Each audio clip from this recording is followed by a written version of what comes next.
कि शंकर जी के मंदिर जाते रहो, भगवान शिव को एक लोटा जल चढ़ाते रहो, शंकर भगवान को एक चावल का दाना चढ़ाते रहो, शिव के मंदिर में एक बेलपत्र चढ़ाते रहो, बेलपत्र ना मिले तो शंकर जी की उठाकर धोकर फिर चढ़ा दो, पानी ना मिले तो 3 बार ताली बजा दो, वो भी ना मिले तो शंकर के दरवाजे पर जाकर थोड़ा सा मुस्कुरा दो। भगवान शिव को लगेगा रोज आती है और मुस्कुरा के जाती है। पार्वती जी कहेगी मुस्कुरा इसलिए रही है कि 2 बार तो पशुपति व्रत कर लिए, रोज सोमवार का व्रत करती है, इसके बाद भी दुख नहीं कट रहा तो तुम्हें चिढ़ा कर जा रही है। शंकर जी कहेंगे अब इसका दुख मिटाना पड़ेगा, मुस्कुराओ उसके दरवाजे पर जाओ, उससे कहो तो दिल की बात। इस शरीर को लोग कहते हैं आपके गुरुजी ने कहा कि भगवान से कुछ नहीं मांगना चाहिए, पर हमारी तो शिव महापुराण की कथा कहती है जो कुछ भी मांगना संसार से मत मांगना, उस उभरतानी से मांगना, जो दुनिया को देता है वो तुम्हें दे। आपके गुरुजी ने कहा भगवान से कुछ मत मांगो, पर हमारी शिव पुराण तो कहती है कि किसी से मत मांगो पर उससे मांगो, वो तुम्हारा बाप है, जगत का बाप, जगत का पिता, देव अधिदेव महादेव है, उसके पास चले जाओ दिल से।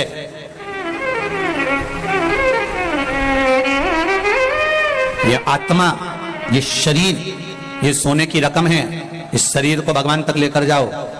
दुख जब आता है तभी रकम दुकान पर जाती है, तो ये शरीर भी जब ही जाना चाहिए परमात्मा के द्वार। अब बहुत गंदा हो गया, बहुत तकलीफ में हूं, कहां जाऊं, सारी दुनिया में भटक कर देख लिया मैंने। कोई कहता है ये करो, कोई कहता है वो करो, कोई कहता है ये करो, कोई कहता है वो करो। जब देखो, जब यूट्यूब खोलो, फेसबुक खोलो, तो कहीं ना कहीं का महाराज मिल जाएगा बताता हुआ ये कर लो वो कर लो। अब कहीं नहीं जाऊंगी, अगर जाऊंगी तो 1 लोटा जल लेकर शंकर के पास जाऊंगी, क्योंकि इस जल चढ़ाने में ना ढोंग है, ना प्रपंच है, ना छल है, ना बेईमानी है, ना किसी का मन दुख है, ना अपना मन दुख है। अपन शिव के भरोसे बस उसके सहारे पर 1 लोटा जल चढ़ा कर आऊंगी और उससे कहकर आऊंगी कि मैं तेरे भरोसे पर, तेरे भरोसे।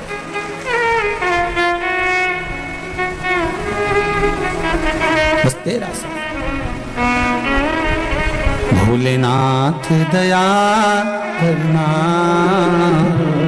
मैं तेरे भरोसे हूँ। उसके भरोसे पर रहो, उसके सहारे पर रहो, उसके आनंद में रहो, मत भटको यहां वहां। सारी दुनिया में भटक कर देख लेना, अंत में कुछ नहीं मिलने वाला। लोग तुम्हारा धन रख लेंगे, 5000 यहां जमा कर दो, 2000 वहां जमा कर दो, 3000 यहां जमा कर दो, फिर ये 4 गेहूं का दाना उठा के ले जाओ, ने 5 ये ले जाओ, ने वो ले जाओ, कुछ नहीं निकलेगा इसका साथ। अंत समय में फिर आना ही पड़ेगा शिव के द्वार। अंत बिंदु वही है, उसके सिवाय कुछ नहीं है। और जीते भी शिव के बन जाओ तो मरने के बाद भी शिव के ही होना है। अंत समय के बाद में, प्राण छूटने के बाद सब आग लगा के चले जाएंगे। भगवान विष्णु वैकुंठ में रहेंगे, ब्रह्मा ब्रह्म लोक में रहेंगे, इंद्र इंद्र लोक में रहेंगे, सारे देवता अपनी अपनी जगह पर रहेंगे। पर संसार में जब आग लगा के जाएंगे तब कोई नहीं रहेगा, तब वो ही रहेगा, एक देव अधिदेव महादेव रहेगा। तुम हड्डियां अग्नि के कारण चटर चटर कर रही होगी तो महादेव पूछेंगे क्यों री कमला, तेरी हड्डी तो बहुत टूट रही रहे। कमला के नहीं गई ना शंकर के मंदिर, इसलिए अब चटर चटर करके टूट रही। महादेव ये जाती ना तो नहीं टूटती है, निश्चित बहुत चटर चटर कर।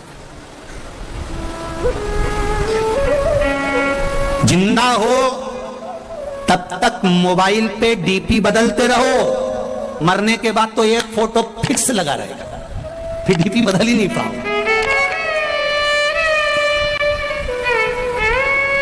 मरने के बाद डीपी बदल रही है क्या?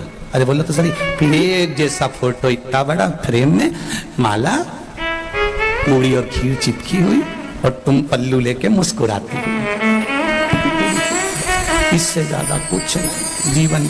जिंदा हो तब तक डीपी बदलते रहो, मरने के बाद तो एक फोटो डीपी पर फिक्स हो जाएगा, और वो भी छोरा छोरी लगाएंगे तो लगाएंगे, नहीं तो कौन लगा रहा है तुम्हारा फोटो? इतनी शान से जियो, मारा छोरा मारा छोरा। मरने के बाद इतने बैठे हो, तुम में से कौन है जो श्राद्ध में अपने डीपी पर अपने दादा परदादा का फोटो लगा दिया? जब उनका नहीं लगाया तुमने, तो तुम्हारी औलाद तुम्हारा लगाएगी।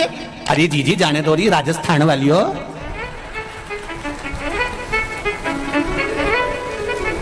कोई नहीं याद करे, फालतू की बात।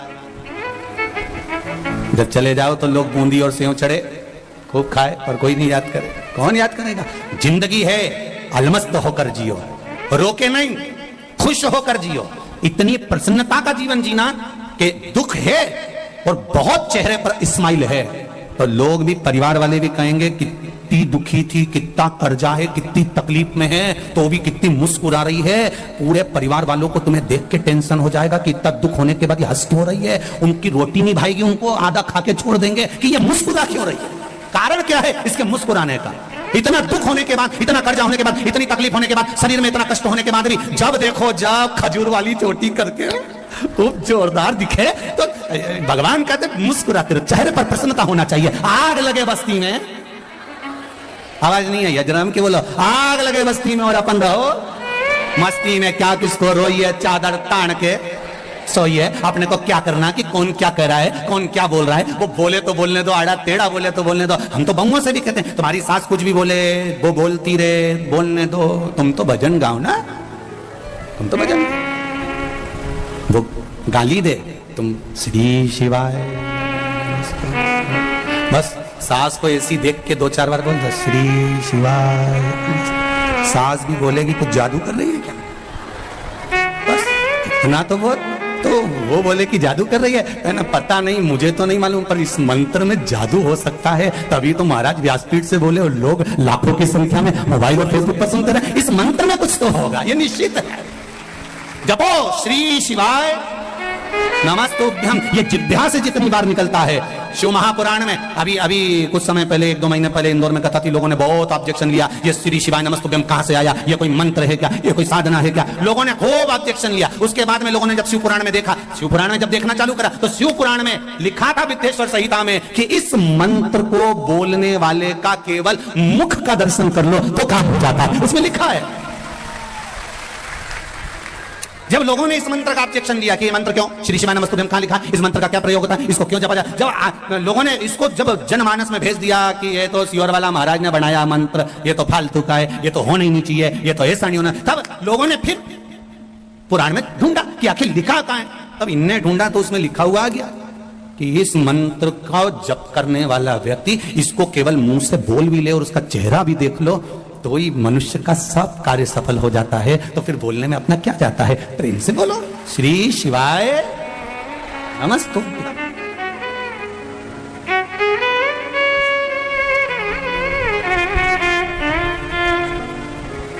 स्मरण है उसमें।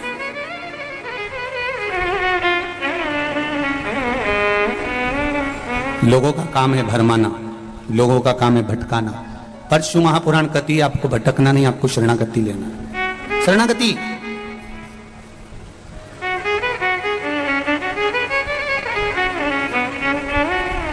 विभीषण लंका में रहते थे, कैकेयी अयोध्या में रहती थी। कैकेयी अयोध्या में रहने के बाद भी नहीं सुधरी और विभीषण लंका में रहने के बाद भी नहीं बिगड़े। कारण भीतर का जो संस्कार होता है ना, इसको कोई मिटा नहीं सकता।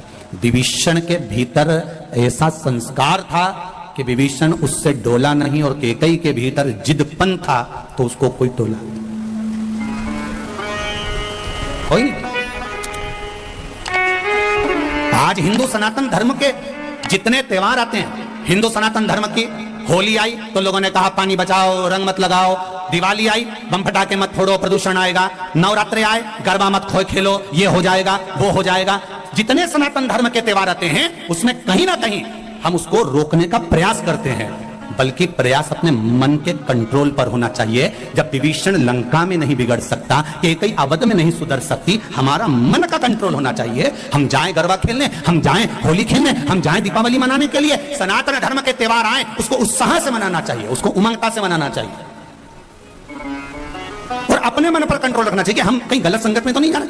हमें हमारे माता पिता ने भेजा है, हमारे माता पिता ने हमको भेजा कि जाओ तुम, ये होली का त्योहार है, ये दिवाली का त्योहार है, ये गरबे का त्योहार है, ये त्योहार आया है, तुम अच्छे से मनाओ। रक्षाबंधन का त्योहार है, हमारे माता पिता ने जब विश्वास रखकर भेजा है तो हमारे माता पिता के विश्वास को हम तोड़े ना, बस इतना स्मरण होना चाहिए। बाकी का त्योहार कोई भी हो सनातन धर्म का, उसे दिल से मनाना चाहिए। जितनी उमंगता से मना सकते उतनी उमंगता से मनाओ।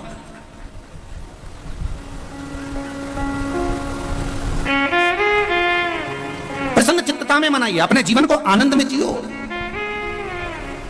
बड़ी मुश्किल से नर्तन मिला है, ये लौटाने के काबिल नहीं है। महाराज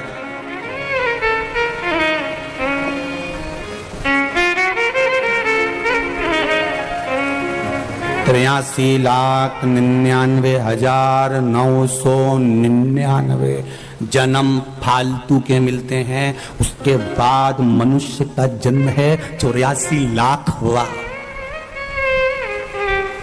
कितने जन्म निकल गए इससे पहले बोलो जरा? 83,99,999 जन्म। कभी मच्छर बने थे, कभी जुआ, कभी खटमल, कभी झिंगुर, कभी कीड़ा, कभी जलचर, कभी थलचर, ना जाने कितने कितने जन्म। 83,99,999 जन्म तो ये जीव जंतु के मिले थे। आखिरी का जन्म है 84 लाखवां जन्म। कौन सा? अरे बोलो जम के, मनुष्य का। और 84 लाखवां जन्म, और इसके बाद भी कोई गारंटी नहीं दी जीजी कि अपन वापस मनुष्य बन जाएंगे। वापिस मनुष्य बने ये कोई भरोसा नहीं। अगर दूसरे का पैसा खाकर मर गए तो अगला जन्म भैंस का मिलेगा, और भैंस का जन्म मिलेगा, और जिसका पैसा खाकर मरे उसी के घर में दूध देना पड़ेगा, और वो नोच नोच के निकालेंगे। नोच खूब रोगी तुम भी कि हमने कौन सा पाप किया था जो इस सेठ जी के यहाँ सारा दूध देना पड़ रहा है। तो दूसरी भैंस समझाएगी तुम्हारे मोहल्ले की पड़ोसन, अरे अपन इसका खा के मर गए थे इसलिए निचोड़ निचोड़ के दे दो जब तक कर्जा पूरा नहीं हो जाए।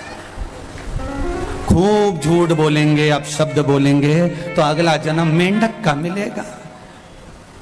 जितना अनसन बोलेंगे तो हम तुम तो मेंढक बन जाएंगे, तुम मेंढकी बन जाओगे। बोलते रहो जीवन। एक जन्म 83,99,999 के बाद जो मिला है ये मनुष्य का शरीर बड़ा विचित्र है। अंतिम बिंदु है, आखिरी। और इसमें इतना हमें फालतू के प्रपंच में नहीं पड़ना। घर में रहो, परिवार में रहो, कितना भी झगड़ा हो, कभी लड़कर अपने मायके नहीं जाना, कभी लड़कर मत जा। इनकी छाती पे मूंग धलो पर मत जा। नहीं जाऊंगी जा। कोई कितना ही झगड़ा करे, सास कह भी देते हो तो तू तेरे पिताजी के पास जा, तू अपने बाप के घर जा। नहीं जाऊं मैं तो शादी करके यहीं और यहीं रहो, और जितना ज्यादा लड़ाई झगड़ा हो उतनी जोरदार रोटी में घी डाल के खाओ, क्योंकि लड़ने के लिए फिर एनर्जी भी तो चाहिए। तो तुम तो अच्छा खाओ और फिर दूसरे दिन तैयार होकर फिर बैठ चल। पर नहीं जाऊंगी मायके तो नहीं जाऊंगी जा। पहले का जमाना था कि लड़के मायके चले जाते, नहीं जाऊंगे तो जा। सियोर वाला महाराज ने मना करा, साला सर जी में बोला था नहीं जाऊंगी। वो कितना ही कि मैं तेरा सामान रख दूं, पैक करके छोड़ आऊं, नहीं जाऊंगी जा। और अगर वो बाहर छोड़ भी दे तो शाम को जब गाय भैंस अपने घर जाए तो उसकी पूंछ पकड़ के अंदर चली जाओ। और वो बोले क्यों आई? कि मैं तो आई नहीं रही थी, भैंस ली आई। मैं थोड़ी ना आई, तुम तो पहुंच जाओ।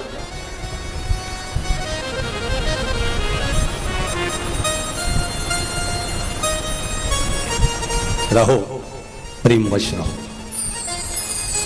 नियम ले लेना कि अब अपना 83,99,999 जन्म के बाद ये मनुष्य की देह मिली है, रोकर नहीं निकालूंगी, खुश होकर निकालूंगी। बीमारी आई है, रोग आया है, तकलीफ आई है, थोड़ा कर्जा हो गया है, टेंशन आ गया है, कोई बात नहीं।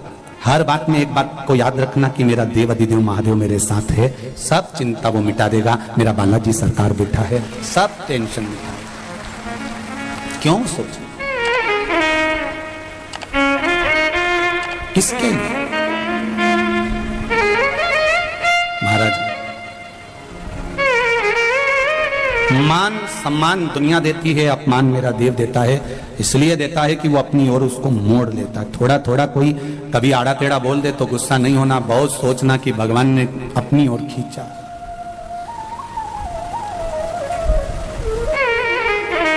अपनी ओर खींचा, वो साधारण नहीं। भगवान शिव से अपने हृदय की बात, चित्त की बात भगवान है, रिटर्न भगवान शिव से जब दिल से, हृदय से, चित्त से हम भगवान को कुछ कहते हैं, भगवान सुनता, स्वीकार करता है। एक प्रसंग बड़ा सुंदर शिव महापुराण में आता है।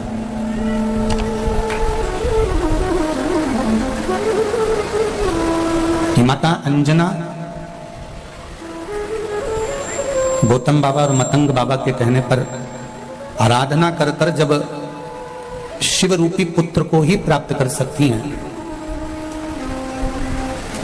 तो भगवान के भजन में, भगवान की भक्ति में वो बल है, कि हम भी परमात्मा से परमात्मा को ही प्राप्त कर सकते हैं। ये नहीं है कि परमात्मा हमसे दूर है, हमारे भीतर जो है वो आत्मा है। विश्वास के बल पर हम जिसको प्रकट कर लें वो परमात्मा। सारी समस्या का हल एक लोटा जल। बस जैसे पार्वती मैया ने भगवान शंकर से एक प्रश्न किया कि शिवजी, हे ओघड़दानी, हे बागंबर धारण करने वाले, मुझे आपसे केवल एक प्रश्न करना है कि मृत्यु लोक में भजन करने का कोई एक निश्चित समय रखना चाहिए या नहीं? कई लोग कहते हैं हम सवेरे 9 बजे पूजन करने बैठते हैं। हमारा नियम है 9 बजे से 10 बजे तक मैं पूजन करती हूँ। मैं 8:30 बजे शिव जी के मंदिर जाती हूँ। मैं इतनी बजे भगवान के मंदिर पहुंचती हूँ। मैं इतनी बजे भगवान का ये कार्य करती हूँ। समय से नहीं है। 2 बहनें थी, घर में चक्की नहीं थी। जब घर में चक्की नहीं तो दोनों बहनों ने विचार करा कि फिर ये गेहूं को कहां ले जाकर पीसे। किसी पड़ोसी के यहां गए और पड़ोसी के यहां जाकर दोनों बहनें गेहूं पीसने लगी। एक बहन उसमें से गेहूं का दाना उठाती है, खाती है, पीसती रहती है। दूसरी देख रही है, पहली उठाती जाए, खाती जाए, पीसती जाए। किसी किसी की आदत रहती है कि वो गेहूं या बाजरा या जौ कुछ भी पीसते पीसते मुंह में का दाना पटक लेती है, खाती जाए। अब एक बहन तो मुंह में डालती जाए, खाती जाए, पीसती जाए। दूसरी मना कर रही है, क्यों पागल जैसे काम कर रही है। जब आटा पिस जाएगा, गेहूं का आटा हो जाएगा, तब घर पर चल के रोटी बना के खाएंगे। अभी तो मुंह में डाल रही है, अच्छी बात थोड़ी ना। क्या कर रही है ये? बार बार बार बार बार बार बार एक एक दाने को उठाकर मुंह में डालती जा रही है। समझाएगा।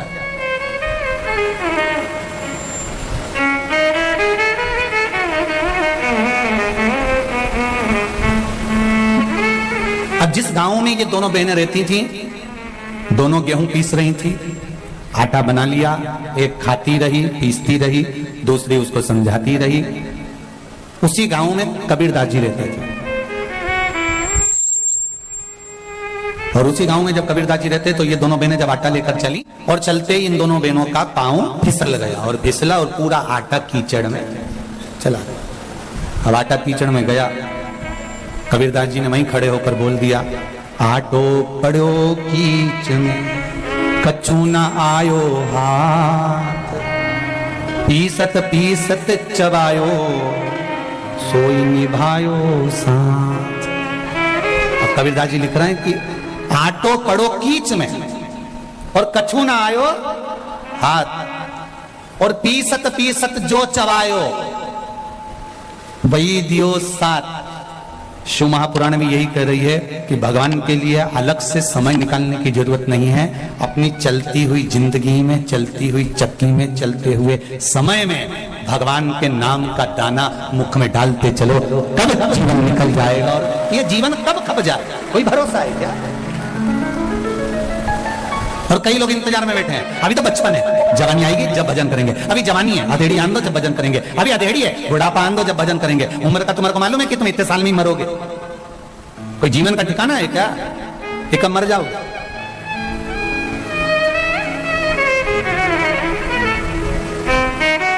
काल करे सो आज कर, आज करे सो अब, पल में प्रलय हो जाएगा, हरि जपेगा तब। ये जीवन का कोई भरोसा नहीं, कोई ठिकाना नहीं कब क्या हो जाए। हाँ, अगर तुम्हारा विश्वास पक्का है, तुम्हारी भरोसा जड़ी है, तुम भरोसे के बल पर जी रहे हो, तो ये निश्चित है कि शिव तुम्हें साथ। एक पत्र आया है, पत्र बहुत सारे।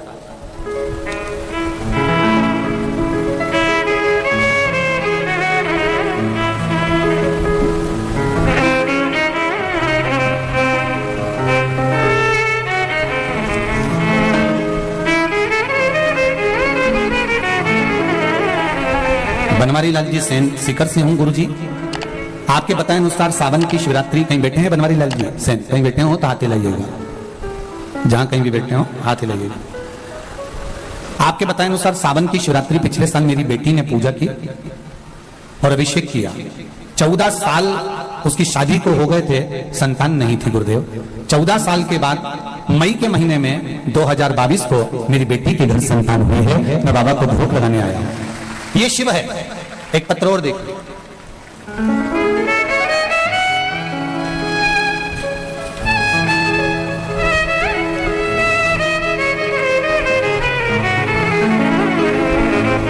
सुनीता सैनी,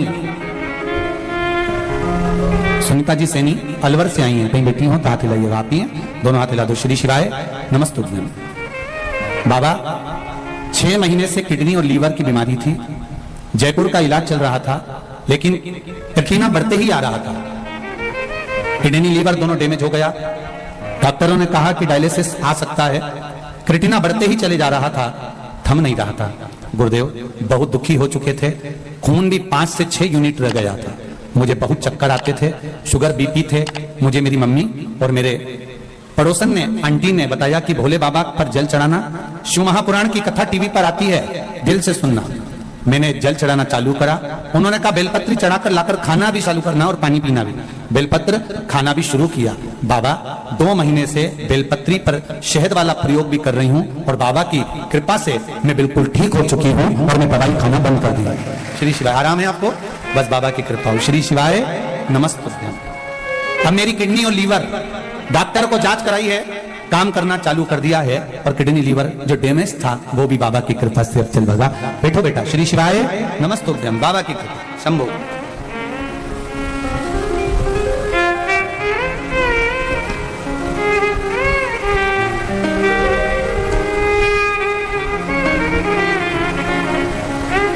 दीपिका शर्मा रतनगढ़ चुरू से हैं, कहीं बैठी हो तो हाथ हिलाएंगे। आप ही हैं, दोनों हाथ हिला देगा।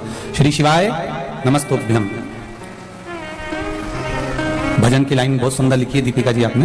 भोले बाबा दया करना, मैं तेरे भरोसे हूं। मैं बाबा की उदारता का क्या बखान करूं गुरुदेव। बाबा मेरे बेटे गौरव महर्षि ने बैंक की नौकरी के लिए खूब प्रयत्न किया, जितनी बार एग्जाम देता नहीं निकल पाता। बहुत समय हो गया गुरुदेव, एग्जाम दे देकर थक गया। आखिरी में लगने लगा कि अब नहीं लगेगी। जो लोग पैसा दे हो सकता है उनका लगता हो, पर बाबा एक बार शिव महापुराण की कथा श्रवण करी। बाबा ने आपकी कथा के माध्यम से पशुपति व्रत किया और शंकर भगवान की ऐसी कृपा हुई कि मेरे बेटे को जब अगली बार एग्जाम देने के लिए गया तो आरबीआई बैंक में मैनेजर की पोस्ट प्राप्त हो गई। शिव जी को भोग लगाने आई हूँ प्रणाम करने के लिए।